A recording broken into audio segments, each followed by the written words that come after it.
So this morning we're going to be having a kōrero about burnout, as it seems like a really topical issue right now.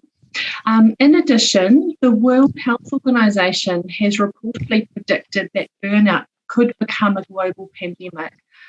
And research tells us that burnout comes with significant cost. It costs both the individual experiencing it in terms of their own well-being, businesses and organisations in terms of increased absence, presenteeism, lack of engagement, reduced productivity and increased turnover. So it seems like a really important issue for us to be discussing. So the question is, what is burnout? I saw that John Kerwin was interviewed about burnout. I know there have been some recent popular self-help books on the topic, and we keep hearing in the media about this idea of burnout, a lot of it coming associated with the COVID-19 pandemic and the stresses of that and so on. So I think it's worth us unpacking what burnout is. And I guess the definition of burnout, and we're talking here about occupational burnout or workplace burnout. And I need to be clear that burnout can come from other sources as well. But when we're talking about workplace burnout, we're talking about a state of mental and physical exhaustion accompanied by a sense of disillusionment or possibly cynicism and low productivity. And those things tend to come in that order. So the exhaustion and the tiredness comes on first, and it's a state from which even a good night's sleep you can never quite seem to get across and recover from. And then you've got these feelings of something that you were passionate about or cared about before. You can find that you just care less, and you start to have that apathy and disillusionment, whether it's your job or your customers or whatever. And then finally, it's just hard to get stuff done. So there's this element of decreased productivity. And there's a whole bunch of changes which occur in the body and the mind along with that as well. But essentially, that's what burnout is. It's more than just everyday tiredness. Thanks, Shaun. Some pretty serious impacts and symptoms of burnout that you've described there. I'm wondering if you could talk to us a little bit about the role of stress in burnout. And, is stress the same as burnout? Is it a contributing factor? We'd be really interested to hear about that. Well, in fact, burnout, I guess stress is just absolutely vital to burnout. You need to understand stress and the sources of stress if you're going to unpack burnout properly, because the cause of burnout is sustained and uncontrollable stress, essentially. And I guess that issue of sustained stress is quite important, because short-term stress activates our fight or flight system, which I think everybody here will have heard about. And some people talk about fight, flight, and freeze, or fight, flight, freeze, and fawn. But let's keep it simple. That sense, that burst of adrenaline that you get in a stressful situation, and that's a very important thing. What's happening during that situation is adrenaline's being released, your blood vessels constrict, your concentration is focused, your muscles tense up, and you're physically enabled to deal with a threat. Now, that threat may be psychological, as opposed to a saber-toothed tiger, which is evolutionarily where that fight or flight response comes from. But it's very important because it mobilizes the individual. But here's the thing: if that threat or sense of threat is sustained and the adrenaline keeps releasing and the muscles continue to be rigid, and that continues over a sustained period of time, and you are not overcoming what it is that the stressor is, whether it's a huge workload or fear of yet another customer walking through the door, another older mechanism takes place, or a longer-term mechanism occurs. And that's what we call the HPA axis, which is HPA stands for the hypothalamic pituitary adrenal axis. And so you start to then get release of other hormones like cortisol. And some of you may have heard of cortisol. And this is a stress hormone which we release. And what happens is, when we've got this fight or flight system activated, we've got the HPA axis activated, and we're releasing the cortisol as well as the adrenaline over a sustained period of time, we have what's known as an allostatic load. And an allostatic load is a kind of a burden that we carry around hormonally, which is keeping us primed to fight off the saber-tooths and escape from a difficult situation. But in burnout, we just can't, because we keep going back into that same old situation, and the same old task demands are there and the same old stress factors are there.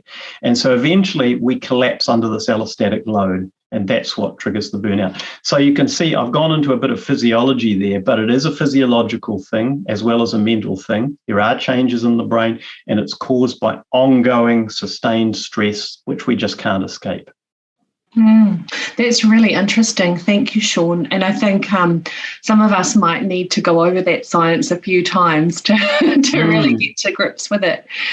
Are there people in your experience who are more prone to developing burnout than others? Yeah, absolutely. Researchers found that there are 3 characteristics of people who are a little bit more prone to burnout than others. And they are, strangely enough, the kind of characteristics that your most valuable people could have. And so people who are more prone to burnout tend to be quite conscientious. They care about doing the job and meeting the deadlines and so on. A little bit of perfectionism can predispose you to burnout. So if you're really concerned with getting things right, really right, and close enough isn't good enough, that can predispose you to burnout. And I guess the last thing is if you're emotionally invested and committed in your job or your organisation, that can predispose you to burnout. So when you think about it, conscientious, perfectionist, and caring, hey, that sounds like for some roles the perfect employee, doesn't it? So here's the thing. Your best people are probably the people who are most at risk from burnout, not the people who you'd be okay with them moving on. That's really interesting, Shaun, because do you think it would be fair to say that there could be some stigma surrounding burnout, and that potentially if we have a good understanding about the causes of burnout and who is most prone to it, potentially we could actually start to change some of that stigma? Yeah, I think normalising conversations about stress and mental health and having good communication in an organisation is one way you can start to reduce that stigma. And also discussions like this where we're saying, hey, the people who burn out aren't the weak ones. They're probably the people you want to keep. There's an old Chinese proverb which I've written down here because I thought it was quite apt. The old Chinese proverb goes, work, if not controlled, will flow to the most competent until they submerge. So this means that we need to be having conversations about how we can protect those people, but they end up submerged because all the work's flowing to them, or their leaders are not creating a culture that protects them and puts boundaries around them. Thanks for that, Shaun. That is a lot of food for thought. We've got a lot of people on the call this morning. Some of the people joining us are possibly in leadership roles, probably all have colleagues. What are the things that we should be looking out for, both in ourselves and in the people working around us, in terms of detecting signs of burnout? Good question. And I think your question is really good because it talks about it from 2 different perspectives, the aspect of us as individuals. And let's face it, leaders are just as prone to, and managers are just as prone to burnout or have that potential as people who are not in leadership roles. I'm not saying that, in fact, there are any differences between those roles in terms of propensity for burnout. I mean, you can get burnout as a checkout operator because you think that all the factors are there. You can't control how many people are going to be in that queue in front of you. And you've got very little autonomy in that role. So that's a role where, has a great opportunity for burnout. Similarly, in a CEO role. So it doesn't know any boundaries in terms of the types of roles. In ourselves, if we find that we have the sense of exhaustion, and we just can't seem to shake it. We have a holiday, but we come back and we're still exhausted. If we find that we're starting to lose that sense of,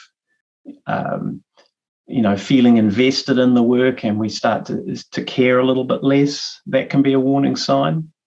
And we're struggling to get things done. If you just feel that you're in at the office and you haven't achieved anything, but that goes on, we all have days like that, but it goes on, then that can be a sign of burnout.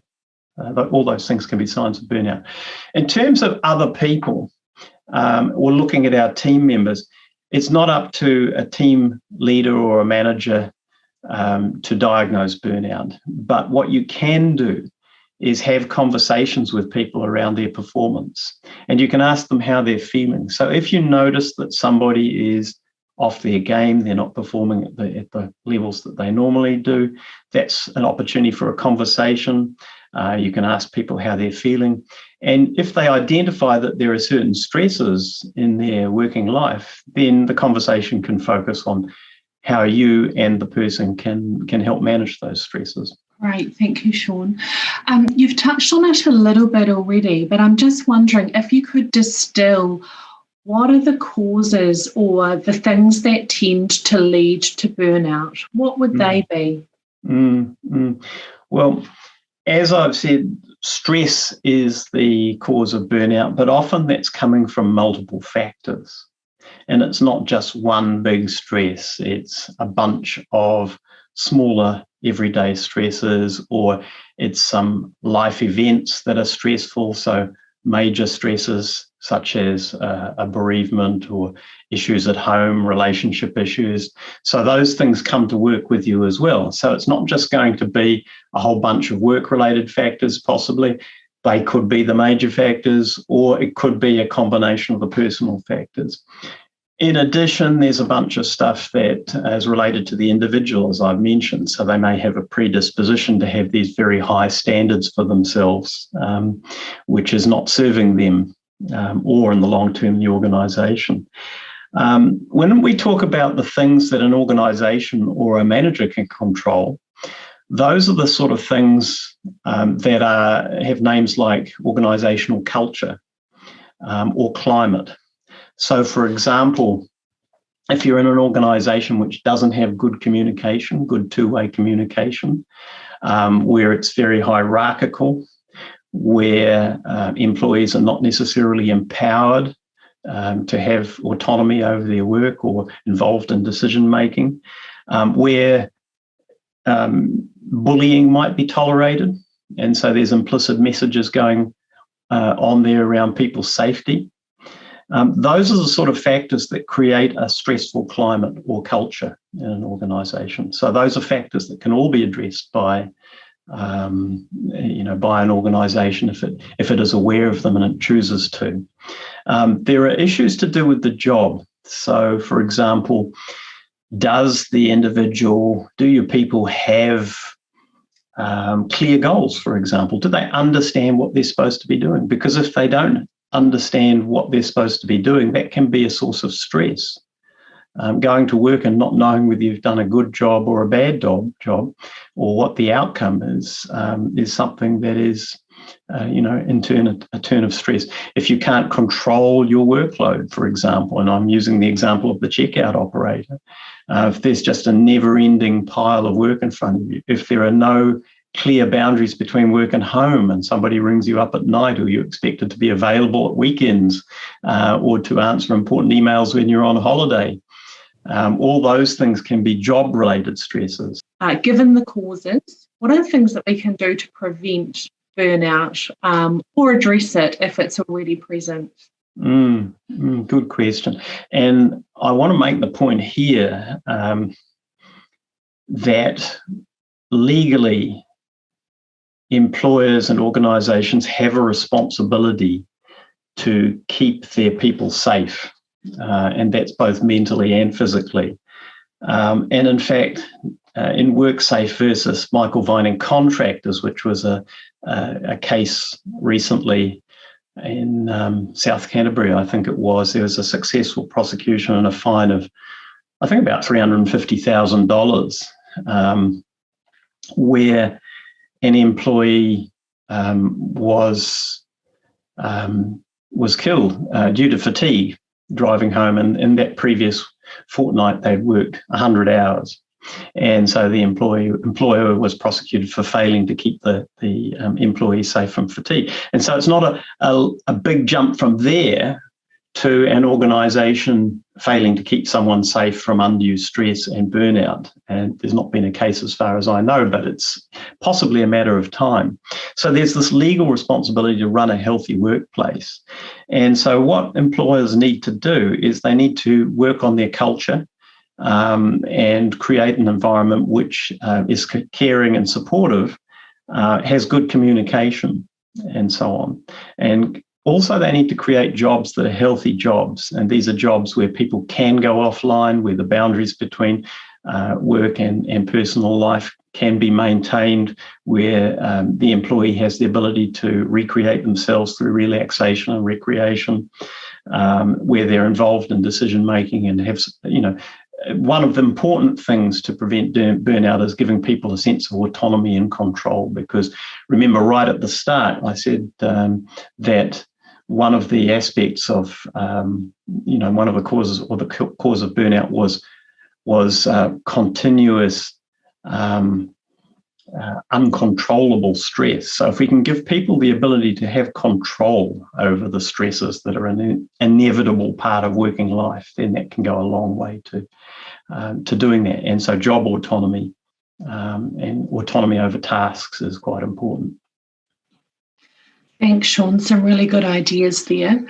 If anyone on the call is concerned about burnout, either for themselves or people in their organisation, what are the options in terms of where people can reach out to for further support? Yeah, so if as an employee you've got this pervading sense of exhaustion and the things that I've described that accompany burnout, then you have to make a decision as to whether the organisation is going to be able to support you. And if you feel that they have the kind of culture and you have the kind of manager that you can talk with them about, then that's worth doing. Can you manage the stresses? Can the organisation help you manage the stresses that are, coming your way? And family-friendly policies, for example, might help. Resolving conflict in the workplace might help. There may also be an employee assistance program, like Ignite, for example, that is available to people, and they can reach out and find support through that, talking to your GP and so on. Ultimately, if none of those things work, then really you need to consider whether you're in the right place and in the right role. If you are a manager or a leader of people and you think one of the people that is in your team is experiencing this or going through, like I said before, it's about starting a conversation and understanding what's going on for them and what can you and the organisation put in place for them. That's awesome. Thank you, Shaun. That's a really great overview of the topic of burnout.